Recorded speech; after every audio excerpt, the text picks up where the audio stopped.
and then, you know, parties and TDs, even though they had a free vote, decided to vote against it. And they're clearly, some of them are new, weren't here for repeal, but also probably reflecting the pushback that we're seeing against, you know, feminism, pushback by the far right, the religious right, and so on. So I think it's very important that people would contact their TDs in the next 24 hours before the debate takes place.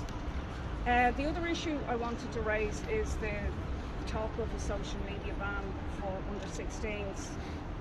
So I think I'd start by saying that the government has done nothing for years in the face of social media companies targeting children, targeting young people, you know, with horrific content, with graphic content, but also the impact of this revolutionary technology on all of our lives for the last number of years, the last decade in particular.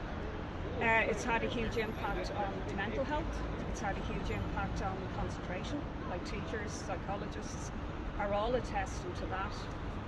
Probably impacting people's DNA in actual fact. And it's had a huge impact on people's physical health in terms of eating disorders, sedentary lifestyle, and also just how they feel about themselves in terms of self-esteem. And the social media companies, we'd have to say, are very similar to the tobacco companies and the drink companies. They've made something addictive for young people and for adults as well, but we're particularly talking about young people here. And I think that there needs to be a lot more discussion in society about this. And I think what Keir Starmer's doing is very opportunistic to deflect from other political issues, by-elections, his support for Israel and so on. But I do think that there is a huge concern among parents, you know, about the lack of regulation over this as well. But there's huge civil liberties issues too. And, you know, I think that is paramount in the discussion. The government should consider, I mean, even I haven't seen any, there should be sessions here in the Oireachtas, for example, where experts could be brought in to hear what they have to say. But I do think that there needs to be a huge debate around this. There's no question of that.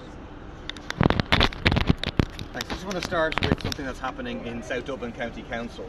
So South Dublin County Council, like many councils across the country, are trying to hike council rents dramatically. 20,000 families are going to be affected. They are about 10,000 direct council tenants, about 5,000 people who are on HAP or homeless HAP, and another 5,000 people who are tenants in approved housing bodies. The council is proposing, council management plans to proceed with massive rent hikes, which will mean people on average paying about €1,000 extra a year, some people paying thousands and thousands of euros, some people facing increases in their rent of over 50% from the 1st of July. And council management all down the line has been doing everything in their power to try to avoid councillors simply getting a vote on this. So it wasn't included in the budget last year, as most councils that increased the rents included in their budget, and there could be a vote on an amendment, as happened at Dublin City Council, where we tried to stop it. We lost there by one vote, and then a vote on the budget as a whole. So Dublin County Council did not include it in their budget. Instead, they proposed, so there was a motion passed unanimously in February by all councillors in South Dublin County Council, saying no changes should happen to the rents before a process of real consultation has taken place with tenants organisations, with organisations representing those who are suffering deprivation and so on. No consultation has taken place, none whatsoever. The council management doesn't claim that it has. Then at the Housing Special Policy Committee in May, council management announced a plan to say we're going to increase people's rents by these massive amounts from the 1st of July. So effectively attempting to subvert any possibility of councillors having a vote on that. Councillors responded to that. 11 councillors signed a motion. More than that have committed to support it, to call a special meeting next Thursday week, on the 25th of June, on what's called a Section 140 motion, whereby you get to direct council executive to do or not do something. And so we have a motion proposing that the hikes do not go ahead on the 1st of July, and instead they pursue the consultation which has previously been voted for.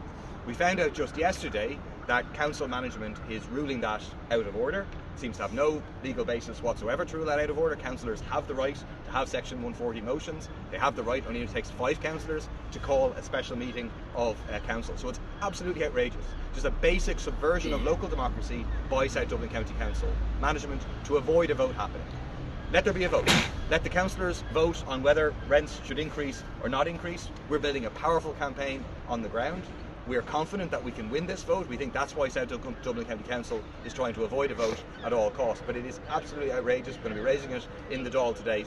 Quite apart from the issue of the rents, which is a basic issue of injustice, but the issue of local democracy, of not allowing councillors to use their legal powers that exist under Section 140 to have a vote, to decide whether rent should increase or not. Second issue, very briefly, just to also mention the issue of social media. I mean, Micheál Martin has now discovered that social media is the public health issue of our time.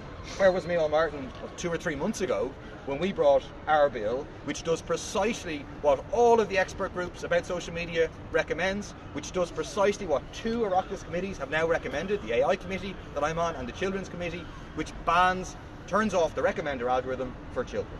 Turns it off by default for adults and turns it off for children. That would protect children from the harmful effects of pro-eating disorder, pro-hate material that is being spewed out at young people online and having such a big impact on mental health. But Micheál Martin, his government, voted that bill down. Why? Because they are in hock to the big tech companies. They don't want to do anything meaningful and instead trailing pathetically after Keir Starmer, raising the idea of a ban, which doesn't work in Australia. We have the evidence from that.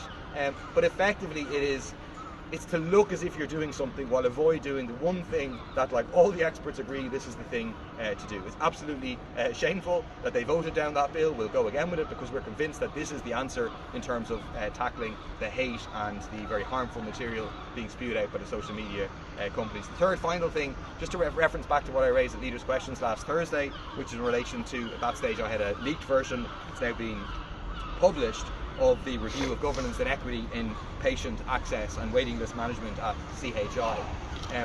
The Ditch published this yesterday, and then within half an hour RTE had published it. And the RTE story says the review published by the HSE found no evidence of inequity in access between public and private patients. And I mean, you just need to go and read the report. The review, you look at the figures, and I read them in the Dáil last week. They demonstrate in black and white a massive inequity between public and private patients. They have a series of different consultants and they compare the waiting list for private versus public. I'll give you one example. Urology consultant 2 had 20 public patients, on average waiting 12.4 months for surgery. So on average, the public patients waiting over a year to have necessary surgeries. This consultant had 10 private patients and they were waiting an average of less than 2 months for access. So if you want to talk about inequity, difference of private and public healthcare, it's there. It's in the back of the report. It's kind of hidden in the back of the report. You have to go look at it. But I would recommend that people actually go and look at it, and it indicates a massive disparity between how public patients are treated and private patients are treated by the same consultants. This is children. We think it is utterly wrong, and we'll be continuing to raise it. Yeah, just a couple of things I want to raise.